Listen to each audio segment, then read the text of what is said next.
Fala, galera ligada em mais um podcast Bom Dia Tricolor. Muito bom dia, boa tarde e boa noite para você que está escutando. Vamos começando mais um programa e nessa semana de São Paulo não teve jogo, mas vocês sabem como é que é, né? Quando não tem jogo do São Paulo acontece de tudo nos bastidores. Então teve até notícia de Ministério Público denunciando aí a gestão do Aidar por conta de fraude, lavagem de dinheiro, né? Muitas questões aí para a gente falar, mas tem também a questão do Pablo, né? É verdade que ele não vai mais jogar? Como é que é essa história? Tem também a renovação de alguns atletas da base, enfim, muito assunto para a gente tratar. Vamos começar falando dessa denúncia que o Ministério Público apresentou em relação à gestão do Aidar, que teriam havido fraudes e lavagem de dinheiro, casos de lavagem de dinheiro, durante a gestão dele nos anos de 2014 e 2015. Então, tem 8 pessoas que estão sendo acusadas, né, desses tipos de crime. Entre eles, o próprio o Carlos Aidar, a sua namorada Cirina Maturana, Leonardo Serafim, que era conselheiro jurídico na época, e o atual secretário-geral do São Paulo, que é o Douglas Schwartzman. Na verdade, assim, ele era secretário do São Paulo, né, secretário-geral, até essa quinta-feira, dia 30 de setembro, e logo depois da denúncia ele foi afastado. Então, mas de qualquer forma ele pertencia a essa gestão atual do São Paulo, do Júlio Casares. Bom, então, assim, como é que ficou essa história, né? O Ministério Público também divulgou alguns detalhes do esquema, então falou que, por exemplo, o Aidar e a sua namorada teriam subtraído pelo menos R$752 mil dos cofres do São Paulo, e o Leonardo Serafim teria recebido pelo menos R$70 mil para aprovar a contratação de um escritório de advocacia, que é o escritório José Roberto Cortes. E ainda o Douglas Schwartzman, que é esse que pertencia à atual gestão do São Paulo até o dia 30 de setembro, né, até agora, ele teria ele teria recebido, aliás, um valor de R$100 mil durante aquele período em que ele participou da gestão do Aidar. Então, várias acusações aí de polícia. Vamos esperar para ver qual vai ser o desdobramento, mas lamentável, né, galera? Se a gestão do Leco foi lamentável, a gestão do Aidar, que foi antes dele, foi também muito lamentável. Lembrando que o Aidar nem terminou o mandato dele, né, na época. Ele fez vários absurdos, não sei qual foi pior, é difícil a gente até escolher um que foi pior. Mas, enfim, essa notícia lamentável que a gente começa esse programa. E outra coisa que também aconteceu nessa semana e que, claro, gerou bastante polêmica foi uma entrevista do Daniel Alves no podcast Flow Sports Club, né? E o Daniel Alves, assim, não vou ficar me alongando muito falando dele, porque não é nem mais jogador de São Paulo, mas algumas coisas que ele falou sobre o São Paulo, muita gente comentou, então acho que vale a pena a gente também falar por aqui. Então, uma das coisas que ele falou que foi um absurdo foi que ele foi perguntado por que ele deixou o São Paulo. E aí ele falou que foi porque o São Paulo estava dificultando a possibilidade dele ir para a Copa do Mundo. Então ele falou que no São Paulo estava recebendo muitas críticas, estava tudo caindo em cima de mim, então era melhor eu sair do São Paulo porque ali estava todo mundo contra mim e eu tenho meu sonho de jogar a Copa do Mundo. Ele falou várias vezes também na entrevista que a Copa do Mundo era prioridade para ele, sempre foi e tal. E, enfim, né? Mas assim, esse pessoal do Flow Podcast, eles fazem um trabalho legal e tal, mas eles são muito pouco críticos, né? Então eles não fazem... Eles gostam de puxar saco de quem vai lá. Então eles não vão ficar falando perguntas assim, né? Mais, vamos dizer assim, espinhosas. Por exemplo, poderia ter perguntado, né? Se é verdade a questão dele ter exigido jogar como lateral nessas negociações que ele teve aí com o Fluminense, Atlético Paranaense e tal.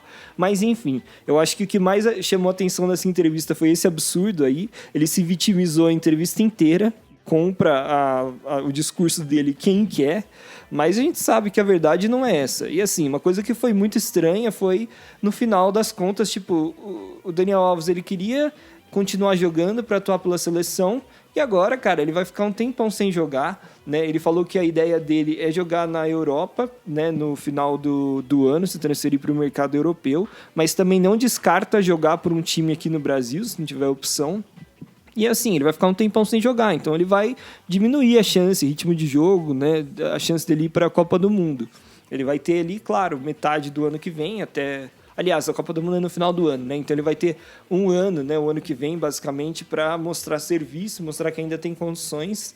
Mas para mim não fez sentido nenhum. Faria mais sentido ele ter entrado em contato com a diretoria do São Paulo e falado que, assim, ó, galera, é o seguinte, vocês não estão conseguindo me pagar, tal, a janela agora do meio do ano, né, eu não vou conseguir mais sair porque, enfim, eu já tenho, já fechou a janela europeia, eu queria jogar na Europa, então vamos fazer o seguinte, eu fico até o final do ano, no final do ano eu procuro algum clube para mim na Europa, e a partir dali a gente negocia o resto, tal, porque aí pelo menos ele não ficava sem jogar, né? Ele agora não tem clube. Então, eu acho que se o plano dele realmente é ir para a Copa do Mundo, nesse meio tempo pode aparecer outros laterais jogando melhor do que ele, porque até convenhamos, né? O cara já tem aí quase 40 anos. Às vezes ele fica um tempo assim sem jogar e não consegue nunca mais voltar à forma física dele, né, em campo. Porque uma coisa é você se cuidar fisicamente para ter, né, enfim, né, não estar acima do peso, esse tipo de coisa. Outra coisa é você ter ritmo de jogo, né? E a gente vê que os jogadores sentem muito. Até às vezes quando sofre uma lesão, fica 30 dias fora, uma coisa assim, o cara demora para conseguir voltar, né? Mesmo um jogador mais jovem. Então, assim, eu acho que o Daniel Alves ele fez mal, sabe? Acho que ele blefou, ele queria ter fechado o contrato com algum time aqui do Brasil, tanto que ele, né, completou 5 jogos, se ele completasse 6 pelo Brasileirão, não poderia mais jogar para outro clube aqui no Brasil, e acabou se dando mal, pediu mais do que ofereceram. No podcast ele até falou assim, é que... eu até conversei, cogitei, mas eu decidi que não, porque quando eu vim para o Brasil não era uma questão de dinheiro, era uma questão de realizar meu sonho, de jogar no meu clube do coração. Mas ele se contradiz no mesmo episódio, mais tarde, depois perguntado, ele fala, não, é verdade, eu cogitei jogar em outros clubes, e até depois quando ele falou que ainda cogita jogar por outros clubes no Brasil. Então assim, escolhe, né, filho? Ou você fala que você jogou, que você não vai jogar por clube nenhum, porque você, né, ama o São Paulo de coração e tal, ou você fala que não, que você tá aberto a jogar em outros lugares, mas tipo, no mesmo episódio você fala as duas coisas, ninguém é tonto, né? Tá todo mundo escutando e sabe que você entrou em contradição. Bom, vamos passar para outro assunto, agora mais diretamente as questões de futebol do São Paulo. Uma situação que chamou bastante atenção nessa semana, que muita gente comentou, foi o contrato do Pablo, né? E aí muita gente começou a especular que o Pablo não vai jogar mais pelo São Paulo até o final do ano. Mas vamos explicar essa história direito. O acordo que o Pablo tem com o São Paulo contempla que se ele fizer 36 jogos numa temporada, ele tem direito a um bônus de 300 mil euros, que hoje valem R$1.900.000, né? Muita grana. Então, o que acontece? Como ele já completou 35, ele está a um jogo de... Né, se ele entrar em jogo em campo mais uma vez, ele vai completar esses 36. Existia aí... Criaram um zum aí falando... Será que ele não vai jogar mais? Para o São Paulo não ter que pagar e tal. Mas assim, a informação oficial que a gente tem, vinda do Júlio Casares, sobre essa situação do Pablo, é que não. Ele falou assim, quem decide, quem vai jogar é o Crespo. Então, a princípio, eu não acho que o Pablo realmente... não acho que a diretoria está interferindo para o Pablo não jogar mais pelo São Paulo, né, até o final da temporada. Até porque, enfim, acho que a preocupação maior deles agora é deixar o ambiente bom para o São Paulo conseguir uma vaga na Libertadores. Então, eu acho que eles tentariam criar esse tipo de situação ruim, sabe? O clima não estava muito bom no São Paulo ultimamente, né? Tiveram todas aquelas conversas e tal. Então... eu acho que seria também um tiro no pé fazer isso, por mais que seja uma grana alta. No máximo, eu acho que eles poderiam tentar negociar com o Pablo, falar que a gente está numa situação ruim e tal, o que você acha da gente assinar aqui um contrato de que nesse ano, quando você completar 36 jogos, ao invés de 300 mil euros, sei lá, recebe um bônus, mas um bônus um pouco menor, que não pese tanto no bolso, né, na parte financeira do São Paulo. Acho que seria uma opção viável. E o Pablo é um cara que, querendo ou não, a gente pode até duvidar do futebol dele e tal, mas ele é um cara bom de grupo, é um cara que sempre... nunca reclamou de ficar na reserva e tal. Então até acho que ele estaria disposto, sim, a negociar essa questão de bonificação. Mas assim, é claro que também a gente precisa ver que se o Pablo não jogar os próximos jogos, muita gente vai falar, tá vendo? O Pablo realmente não vai jogar mais, tal. Mas eu acho que a gente tem que também lembrar, é claro, que nesse momento o Pablo não é a primeira opção no ataque, né? Porque tem muita gente na frente dele. Tem o Luciano e o Rigoni, que, né, o Rigoni já vinha jogando bastante, agora o Luciano se recuperou fisicamente. Tem o Marquinhos e tem o Caleri. Então, é natural que o Pablo perca espaço, né? Então, não necessariamente, por exemplo, se ele não jogar contra a Chapecoense agora no final de semana, significa que ele não vai jogar mais até o final da temporada, porque tem muito jogo ainda, né? Tem um turno inteiro para o São Paulo fazer no Campeonato Brasileiro. Continuando nesse assunto de jogadores do São Paulo, outra coisa que chamou bastante atenção nessa semana foi uma matéria que o GE publicou falando sobre vários jogadores que o São Paulo tem emprestados e que devem ou podem voltar ao final do ano, né, ao final da temporada. Então, é interessante para a gente ver quem é que pode ser aproveitado, quem é que vai cair fora, enfim. O primeiro que eu queria falar aqui, comentar, é o caso do Elinho. O Elinho foi colocado ali também na matéria como um possível retorno, porque ele está, de fato, emprestado do São Paulo para o Red Bull Bragantino. Só que o Red Bull já deu todas as pistas, assim, todos os sinais de que ele vai comprar o Elinho, porque quando foi feito o contrato de empréstimo, já foi estabelecido ali um valor de compras, caso o Red Bull quisesse ficar com o atleta de maneira definitiva. E o Elinho tem jogado bastante pelo Red Bull. A gente sabe que o Red Bull é um time muito organizadinho, então também os jogadores gostam de atuar lá, sabem que tem uma boa possibilidade de revenda para a Europa depois. Então, acho que é bem provável que ele fique. E só lembrando que essa cláusula no contrato, né, do Red Bull Bragantino comprar o Elinho já previa um valor fixado em 23 milhões de reais. Que você pode até argumentar que talvez não seja tão absurdamente alto, mas é um valor bom para o São Paulo, né? Um jogador que não estava conseguindo se firmar no time do Tricolor. Até acho que ele poderia ter tido mais oportunidades, mas é uma boa grana que entra para o São Paulo, né? O Tricolor não está podendo abrir mão de valores como esse. Então essa situação aí do empréstimo do Elinho é o que mais parece que vai terminar uma venda, né? Agora, outro jogador que está emprestado é o Toró. O Toró, no começo do ano, né, o Crespo chegou até a ver o Toró durante os treinamentos, achou que não valia tanto a pena ficar com ele, e aí o Toró foi emprestado. No começo, o Toró foi emprestado para o Sport, e só que lá o Sport está com todos aqueles problemas, eles não pagam o salário da galera e tal, então acabou que ele rescindiu o contrato de empréstimo com o Sport, e aí na sequência logo o São Paulo emprestou de novo, dessa vez para o Atlético Goianiense, né? 2 times da Série A, então para o Toró aí conseguir certo destaque se ele conseguisse se firmar. Só que ele não conseguiu se firmar no Atlético Goianiense, atuou apenas 8 vezes e nenhuma como titular, então sempre saindo do banco. Então, o mais provável é que ele volte para o São Paulo no final do ano. E aí vai depender muito do Crespo se ele vai utilizar o garoto ou não. Na minha opinião, o Toró não é um jogador ruim. Eu gosto do Toró, eu acho que ele poderia ser mais bem aproveitado pelo Crespo, e até porque ele é um cara que tem porte físico, né? Ele é um jogador forte. Então, para fazer um papel de centroavante mesmo, o São Paulo tem hoje o Éder, que não consegue jogar, está sempre machucado e está meio fora de forma. A última vez que ele jogou contra o Fortaleza, né, no mata-mata da Copa do Brasil, ele foi muito mal. Também tem o Caleri, é claro, que chegou agora para ser titular. E aí talvez o Pablo faz, mas ele não consegue fazer pivô, né? Então ele até atua como centroavante, mas ele não consegue fazer essa função, por exemplo, de pivô. E o Toró é um cara que consegue fazer mais esse papel de ser um homem de referência, né? Então, eu acho que ele até poderia ter espaço dentro do São Paulo. Mas também é verdade que hoje o São Paulo tem muitos jogadores para a posição ali de atacante, né? Tem Marquinhos, Luciano, Rigoni, Caleri, Vitor Bueno, Pablo. Então, precisa ver, porque talvez faça sentido ficar com ele se o São Paulo, sei lá, conseguir vender, se desfazer de Vitor Bueno e Pablo. Aí talvez faça algum sentido ele ficar no elenco. Até porque é um jogador jovem, né? Um jogador que veio das categorias de base, então não é tão caro também. E por ser jovem tem a possibilidade de vender mais pra frente. É um ativo do São Paulo, né? São Paulo não pode se desfazer de qualquer forma. Porque se ficar emprestando para outros clubes aí da Série A e ele não conseguir jogar, ele não for nem titular desses times, aí não adianta muito.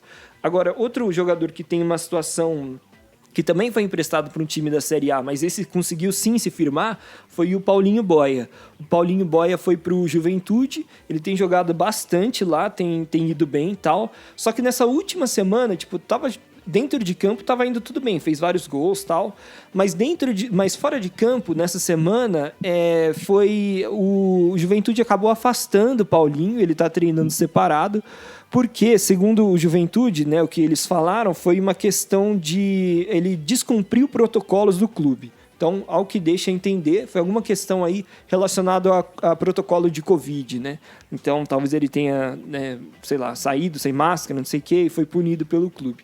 Então, o Paulinho Boia acabou que ele jogou bem, até se destacou pela parte do futebol, mas nessa última semana aconteceu de ter essa desavença, aí, vamos dizer assim, com a diretoria, e então ele talvez perca o seu espaço dentro do clube. Mas, por outro lado, tentando ser mais otimista, eu acho que pelo fato dele ter conseguido se destacar no time do Juventude, vai abrir o olho da possibilidade de outros times, pelo menos de empréstimo dele para outros clubes. Então, talvez ele saia do Juventude por conta dessa situação, mas quem sabe, mesmo o Atlético Goianiense, que o São Paulo tem emprestado vários jogadores, não se interesse por ter o Paulinho Boia para a próxima temporada. Ou então, é claro, o ideal seria vendê-lo para algum clube da Europa, que seja Portugal, a Áustria, qualquer mercado, nem que seja um mercado mais periférico europeu, mas seria bom para o São Paulo fazer dinheiro.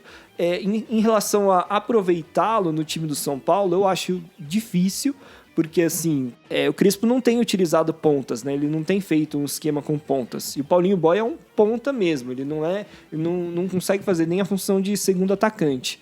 Então, eu acho que seria não acho que ele vai ter espaço no time do Crespo, né? Eu acho que o Crespo não se interessaria muito pelo Boia. Mas, vamos ver no que vai dar essa situação do Boia. Eu acho que ele vai acabar sendo emprestado de novo. Outro jogador que também voltaria para o São Paulo, mas esse com certeza não vai ser utilizado, é o goleiro Jean. O Jean, que, para quem não lembra, né, ele é um goleiro tecnicamente muito bom, ele se destacou bastante quando foi emprestado para o Atlético Goianiense no ano passado, mas o São Paulo já estabeleceu uma conduta de que não vai mais utilizar o Jean por conta daquele episódio. Quem não lembra, o Jean foi preso nos Estados Unidos quando estava de férias por ter agredido sua esposa. Então, o São Paulo ficou com medo, claro, achou que não valia a pena continuar com o Jean como jogador dentro do clube por conta dessa conduta dele aí, que não tem nada a ver com os valores que o clube prega. Então, o Jean acaba que é um goleiro que é muito bom, então talvez se tiver algum clube fora do Brasil que esteja interessado em comprá-lo, né, não esteja muito interessado no passado do Jean, queira dar uma segunda chance para ele, eu acho que ele é um cara que tem mercado, porque, como eu disse, ele dentro das quatro linhas, ele faz um papel muito bom, ele até faz gol, né, gol de falta, gol de pênalti, e pega muito também, defende bastante, mas dentro do São Paulo ele não vai mais jogar, isso vários dirigentes diferentes já falaram. Então, o mais provável é que para a temporada que vem ele seja ou emprestado de novo, ou vendido, ou até que tenha um contrato rescindido, porque o São Paulo não vê a menor possibilidade dele jogar dentro do clube. Então pode acabar que ele simplesmente acabe com o contrato dele para tentar assinar com outro clube. Outro jogador que também é goleiro do São Paulo é o Denis Júnior, esse goleiro da base, né, que já foi terceiro goleiro do São Paulo há um tempo atrás. Ele está emprestado ao Bahia, mas ele teve pouquíssimas oportunidades, né? Ele só jogou algumas vezes pelo campeonato estadual, né? Pelo brasileiro, por exemplo, não jogou nenhuma vez. E assim, como o Denis só tem contrato até o meio de 2022, e até agora não provou ser tão valioso assim para o São Paulo investir no garoto, eu acho que o mais provável é que ele nem acabe, como falta muito pouco tempo para acabar o contrato dele, é possível que ele até rescinda com o São Paulo para conseguir assinar com outro clube e ficar livre, né? Então, eu acho que ele nem vai ficar no São Paulo até o meio do ano, a não ser que ele queira muito, que ele não tenha proposta e ele queira tentar provar o valor dele. Aí ele vai tentar ficar nesses últimos 6 meses, treinar bastante para ver se consegue um lugar dentro do clube. Mas, ao que tudo indica, hoje ele não faz parte dos planos do São Paulo. E para finalizar essa lista, eu queria falar de um jogador que até também criou bastante conversa e repercussão nas redes sociais, que é o Lucas Cal.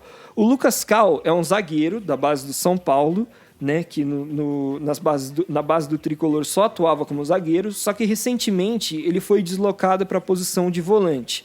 Ele está emprestado para o América Mineiro e quem resolveu colocá-lo ali no meio foi o Wagner Mancini, que atualmente é o técnico do América.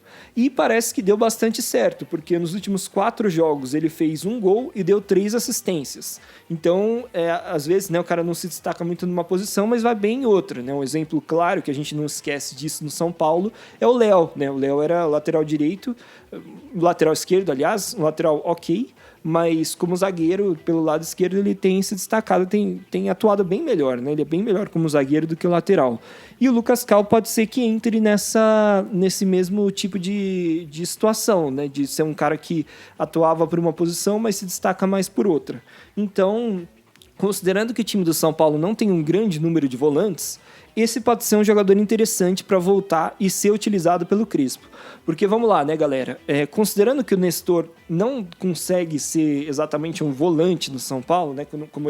Quando ele atuou como volante, ele não foi bem e ele tem sido utilizado mais como meia. O São Paulo tem como volante, na prática, só 3 jogadores. O Luan, o Lisiero e o Gabriel Neves. E assim, o Gabriel Neves ainda está disputando posição, está tendo que provar, né, que o futebol dele acabou de chegar e ainda cai nessa situação de ser um jogador estrangeiro. Então o São Paulo está sempre tem que colocar alguém de fora e no último jogo sobrou para o Gabriel Neves. Então, assim, seria bom ter um outro volante brasileiro e tal, que cumpra bem a função. Confesso que eu não vi ele jogar, esse Lucas Cal, não sei se ele realmente está jogando tão bem, mas os números são bons, né? Os números de imediato dele são bons. 3 assistências e 1 gol. Parece ser um cara que tem qualidade no pé, né? Porque às vezes a gente acha, o cara veio da zaga, talvez ele seja um grossão, né? Não saiba sair com a bola no pé. Mas pelo visto, né, por esses números, a gente pode pensar o contrário. Então o Lucas Cal talvez seja o jogador que mais chama atenção positivamente aos olhos do torcedor de São Paulo, como alguém que a diretoria, ou melhor, a comissão técnica do Crespo pode utilizar para a próxima temporada. Uma curiosidade dessa semana foi que o Miranda treinou ao lado do filho dele no São Paulo. História meio engraçada, né? Porque o filho do Miranda, que também joga como zagueiro nas categorias de base, joga na base do São Paulo. E aí teve um treinamento entre os titulares, né, o time principal do São Paulo e garotos da categoria de base, e aí aconteceu do Miranda enfrentar o filho dele, o João Vitor, né, que tem apenas 16 anos. Então foi mais uma curiosidade aí para comentar com vocês, mas uma noticinha bacana dessa semana. Bom, galera, outra coisa que a gente tem que falar são de algumas notícias envolvendo público e futebol aí do Campeonato Brasileiro, porque tivemos grandes novidades nessa semana. Vou começar falando sobre uma reunião que teve entre as torcidas organizadas de São Paulo e o Ministério Público para liberar a questão dos bandeirões, porque assim, para quem não tá ligado disso, tem aqueles bandeirões que a torcida normalmente leva para fazer ali, né, parte da festa ali nas arquibancadas. Só que esse tipo de artefato bandeirão, ele é proibido no estado de São Paulo desde 1996. Então, por isso que, assim, se você estiver pensando aí, tentando lembrar, você provavelmente não vai lembrar de nenhum jogo, pelo menos antes, né, até 96, que tenha tido bandeirão no estado de São Paulo. Né? Normalmente a gente associa isso ao Flamengo, sempre tem a torcida do Flamengo, sempre leva umas bandeiras dessa com um mastro bem grande e tal. E existe essa proibição desde a década de 90, porque em algum momento o bandeirão foi utilizado como arma, né, durante alguma briga de torcida. Então, desde então, havia essa proibição dentro do Estado. E agora, finalmente, né, mais de 25 anos depois, as torcidas organizadas se reuniram, conversaram entre si, depois conversaram com o Ministério Público e conseguiram convencer o pessoal do Ministério Público a liberar a volta dos bandeirões. É claro que vai ter todo um protocolo para tomar cuidado, a bandeira vai ficar dentro do estádio guardada para não entrar junto com a pessoa, né? Tipo, tô entrando aqui com o meu ingresso, é um bandeirão, sabe? A bandeira já vai estar lá dentro, vai ter todo um esquema assim para tentar evitar que ela seja utilizada como arma.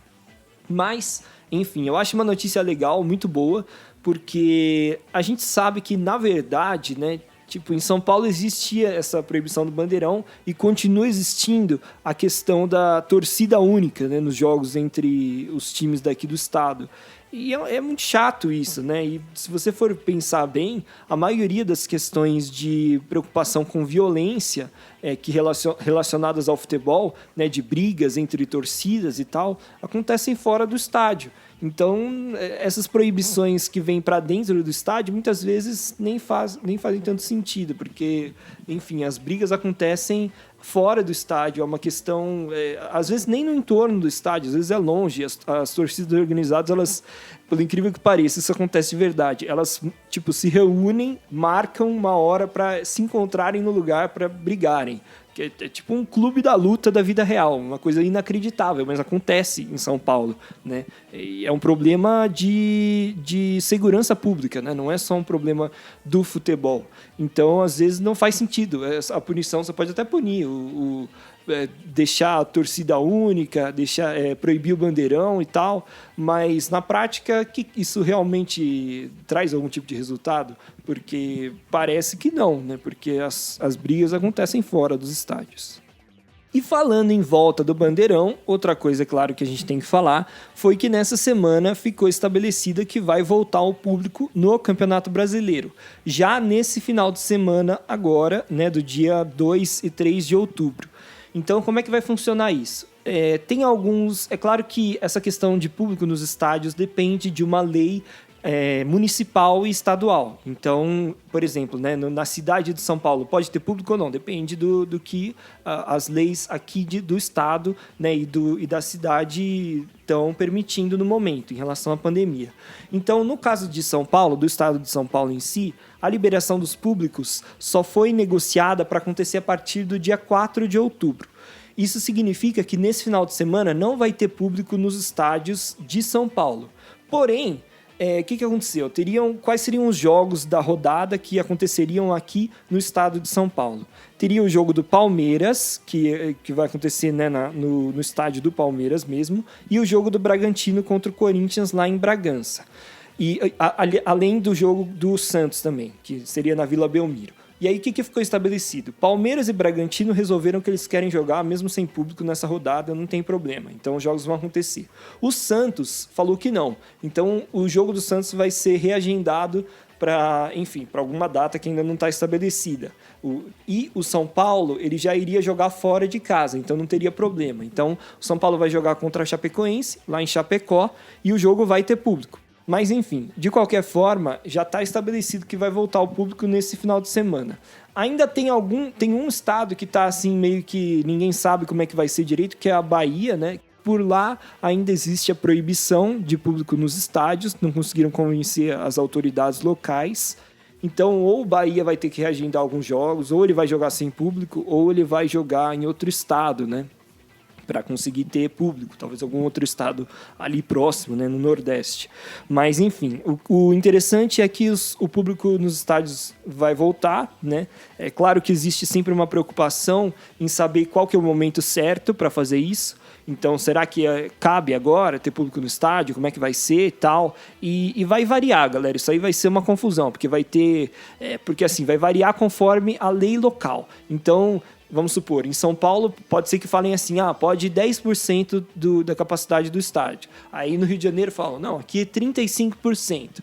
Então, vai variar o número de pessoas que vai poder entrar dentro dos estádios de acordo com a porcentagem que cada autoridade local estabelecer que convém para esse momento. E também, é claro, porque varia o tamanho dos estádios, né? Então, por exemplo, 10% do Morumbi cabe muito mais gente do que 10% da Arena Condá, né? Do estádio da Chapecoense, que é um estádio menor. Então, vai ser meio confuso. Não vai ser tudo de uma vez, tudo certinho, todos os estádios, mesma porcentagem e tal. Mas é a maneira que o pessoal achou que é a melhor maneira para voltar agora. E essa decisão foi tomada entre clubes da Série A que votaram para ver se o público deveria voltar agora ou não. E aí, o único clube que ficou contra foi o Atlético Paranaense. E o Flamengo não participou da votação porque o Flamengo se acha superior aos outros times do Brasil, então ele não participa dessas reuniões. mas ficou estabelecido, então vai ter público nesse jogo entre São Paulo e Chapecoense, que vai acontecer nesse domingo, 4 horas, né, que vai ter a transmissão da Globo, esse jogo, para todo o estado de São Paulo. Para essa partida, o São Paulo vai ter à disposição a maioria dos seus jogadores do elenco. Quem fica de fora vai ser o William, que está ainda se recuperando da artroscopia que ele fez no joelho. Também o Orejuela, que não se recuperou da lesão na coxa. E, muito provavelmente, quem também vai ficar de fora é o Igor Vinícius, que ainda não se recuperou totalmente daquela pancada que ele levou no rosto. Tirando isso, então, provavelmente o Crespo vai entrar com o 3-5-2 contra a Chape e vai utilizar o Galeano na ala direita, até porque, né, Orejuela e Igor Vinícius, que seriam opções, são baixas para essa partida. Então, vai ficar também uma questão agora para o Crespo decidir em relação ao estrangeiro que vai ficar de fora, ou melhor, aos estrangeiros, porque se você for ver, vai ter que ficar mais de um por conta do limite, né? O limite no Brasileirão de estrangeiros relacionados por partida é de 5 e o São Paulo hoje tem 8 no elenco. Mas assim, considerando que o Orejuela vai ficar de fora porque ele está sem condição de jogo e muito provavelmente o Rojas também vai ficar fora porque, na minha opinião, ele ainda não tá jogando bem e não está tendo muitas oportunidades, aí fica uma dúvida para ver quem mais que vai ficar de fora dessa lista. Para mim não tem dúvida que Arboleda, Galeano e Rigoni vão ser relacionados para essa partida. Galeano porque é o único na ala direita, Arboleda e Rigoni porque são caras que o Crespo não vai abrir mão. Então ficariam 2 últimas vagas para Caleri, Benítez e Gabriel Neves. Na minha opinião, o Caleri deve entrar e a disputa final fica entre Benítez e Gabriel Neves. Quem que você deixaria de fora?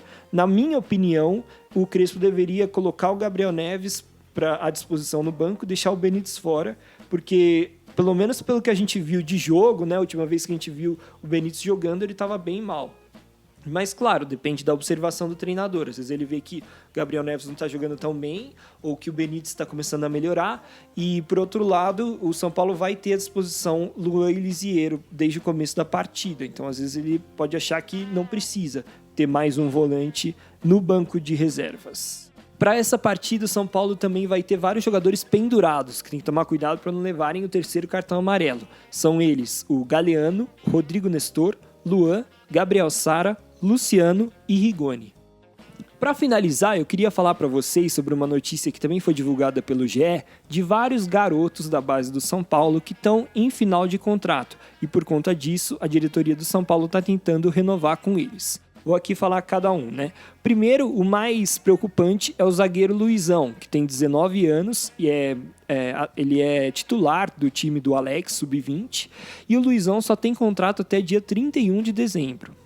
Depois tem o Juan, aquele atacante que foi utilizado no jogo contra o Juventude, também de 19 anos e tem contrato até 30 de junho de 2022, ou seja, a partir do final desse ano já poderia assinar um pré-contrato. E essa é a mesma situação do Vitinho, também tem contrato até 28 de junho de 22, atacante de 20 anos que se destaca bastante jogando pelas beiradas do campo, né? Um jogador mais driblador, mais ponta. O Patrick, lateral esquerdo de 18 anos, esse tem contrato até 31 de maio de 2023, então é um tempo maior aí de contrato, já preocupa um pouco menos, tem menos urgência, mas mesmo assim o São Paulo quer renovar com o garoto. Também tem o Marquinhos, que tem um contrato ainda mais longo, 31 de maio de 2024 que termina. Marquinhos que só tem 18 anos, assim como o Patrick.